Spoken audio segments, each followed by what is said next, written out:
Chief justice of Pakistan justice قاضی فائز عیسیٰ نے قرار دیا ہے کہ مخصوص نشستوں کی الاٹمنٹ کے کیس کا حتمی فیصلہ ہوا ہی نہیں، اس لیے الیکشن کمیشن کے لیے اس پر عمل کرنا بھی لازمی نہیں اور نہ ہی ایسا کرنے پر اس کے خلاف توہین عدالت کی کارروائی ہو سکتی ہے۔ چیف جسٹس نے کہا کہ 8 ججوں نے 13 ججوں سے الگ اپنی عدالت بنا لی اور نہ صرف یہ کہ قانون کے خلاف درخواستیں دائر کرنے کی اجازت دی بلکہ آئین ہی کو بدل دیا۔ مخصوص نشستوں کے کیس میں اپنے اختلافی نوٹ میں جسٹس قاضی فائز عیسیٰ نے لکھا ہے کہ سپریم کورٹ کے فیصلے کے خلاف حکومت کی نظر ثانی درخواست اس لیے سماعت کے لیے مقرر نہ ہو سکی کیونکہ 8 ججز کا اکثریتی فیصلہ لکھنے والے جسٹس منصور علی شاہ نے 3 رکنی ججز کمیٹی کے اجلاس میں چھٹیوں کا بہانہ بنا لیا اور کمیٹی کے تیسرے رکن جسٹس منیب اختر نے بھی ان کا ساتھ دیا۔ چیف جسٹس قاضی فائز عیسیٰ نے مخصوص نشستوں پر اپنے 14 صفحات پر مشتمل اضافی نوٹ میں کہا کہ 8 ججز کے فیصلے میں آئینی خلاف ورزیوں اور کوتاہیوں کی نشاندہی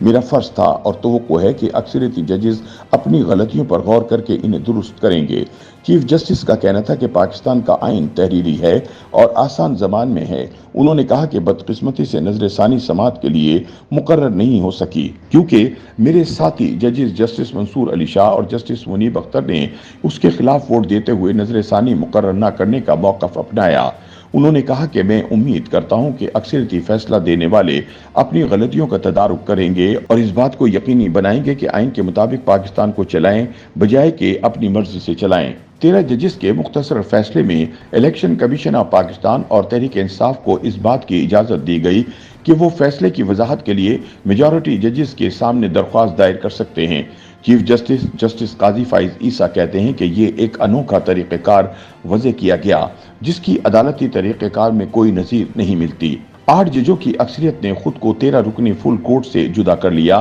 اور یہ فیصلہ کیا کہ پی ٹی آئی اور الیکشن کمیشن کی درخواستیں صرف وہ اپنے چیمبرز میں بیٹھ کر سنیں گے۔ اس طرح سے انہوں نے خود ایک نیا قانون اختراع کیا کیونکہ اس عمل کی نہ تو آئین اجازت دیتا ہے اور نہ ہی قانون۔ چیف جسٹس نے اضافی نوٹ میں تحریر کیا کہ 8 ججز کا 12 جولائی کا مختصر اور 23 ستمبر کا تفصیلی فیصلہ غلطیوں سے بھرپور ہے جبکہ ان اکثریتی ججز کی 14 ستمبر اور 18 اکتوبر کی وضاحتوں میں بھی آئینی غلطیاں ہیں۔ دلچسپ بات یہ ہے کہ مقدمے کی سنوائی کے دوران کسی بھی فریق نے یہ طریقہ کار اختیار کرنے کے بارے میں ایسی کوئی تجویز نہیں دی اور اکثریتی مختصر اور تفصیلی فیصلے میں بھی اس عمل کی کوئی توجیہ پیش نہیں کی گئی۔ حقیقت میں قانون سازی کرتے ہوئے اکثریتی ججوں نے اپنے ہی موقف کی نفی بھی کی۔ ان اکثریتی ججوں نے لکھا کہ پی ٹی آئی اور الیکشن کمیشن کی درخواستیں صرف وہ سنیں گے جبکہ سپریم کورٹ کا متفقہ قانون یہ ہے کہ نظر ثانی وہی بینچ سنتا ہے جس نے اصل درخواست سنی ہو۔ چیف جسٹس نے لکھا کہ 8 ججوں نے 13 ججوں سے الگ اپنی عدالت بنا لی اور نہ صرف یہ کہ قانون کے خلاف درخواستیں دائر کرنے کی اجازت دی بلکہ آئین ہی کو بدل دیا۔ چیف جسٹس نے کہا کہ مخصوص نشستوں کے کیس میں اپیلوں کا حتمی فیصلہ ہوا ہی نہیں اور اکثریتی ججز نے وضاحتی درخواستوں کی گنجائش باقی رکھی۔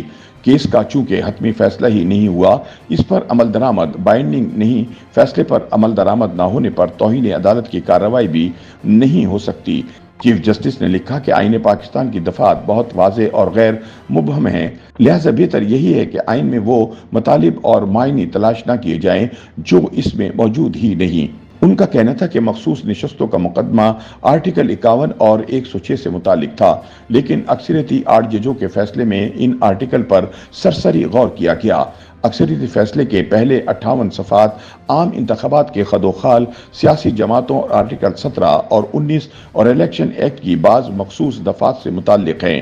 انہوں نے کہا کہ اکثریتی ججز نے اپنے وضاحتی فیصلے میں تحریک انصاف کی ایک درخواست کا ذکر کیا ہے جس پر نہ تو پی ٹی آئی اور نہ ہی اس کے چیئرمین گوہر خان کے دستخط ہیں۔ مذکورہ درخواست پر اس عدالت کے ایک ایڈوکیٹ آن ریکارڈ کے دستخط تھے جس میں استدعا کی گئی تھی کہ درخواست گزاروں کو اس معاملے میں عدالت کی معاونت کرنے کی اجازت دی جائے۔ 8 ججوں نے اپنے اکثریتی فیصلے میں 8 آرٹیکلز، 7 کتابوں کے 14 حوالے، غیر ملکی نظائر اور تقاریر کے حوالے دیے لیکن یہ نہیں بتایا کہ اس سب کا ہمارے آئین سے کیا تعلق ہے۔